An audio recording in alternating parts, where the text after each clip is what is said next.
നിയമസഭാ തിരഞ്ഞെടുപ്പ് അടുത്തതോടെ കോതമംഗലം സീറ്റ് രാഷ്ട്രീയമായി വീണ്ടും സജീവമാവുകയാണ്.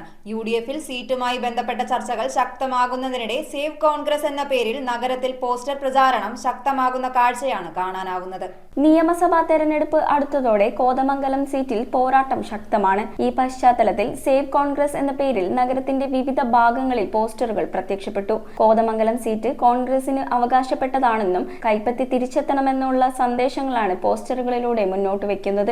കോതമംഗലത്തിന്റെ തിരഞ്ഞെടുപ്പ് ചരിത്രം പരിശോധിക്കുമ്പോൾ 2006 TU കുരുവിള വിജയിച്ച മണ്ഡലമാണിത്. 2016 ആന്റണി ജോൺ വിജയിക്കുകയും 2021 വീണ്ടും മത്സരം ശക്തമാവുകയും ചെയ്തിരുന്നു. News bureau, Kothamangalam. ചുള്ളിക്കിലുള്ള നമ്മുടെ സോൾ ഫാഷനിൽ എല്ലാ വസ്ത്രങ്ങൾക്കും 50% വരെ ഓഫർ ഉണ്ട്. കുട്ടികളുടെ പാൻസിന് 25 രൂപ കൊടുത്താൽ ഈ കോഡ് സെറ്റിന്റെ വില വെറും 199 ആണെന്ന് പറഞ്ഞാൽ നിങ്ങൾ വിശ്വസിക്കുമോ? ഇതിന് റേറ്റ് വരുന്നത് വെറും 310 രൂപ മാത്രം. ഗേൾസിന്റെ നല്ല ട്രെൻഡിങ് ക്രോപ്പ് ടോപ്പുകൾ വേഗം വന്നാൽ ഡബിൾ ആയിട്ട് മേടിക്കും.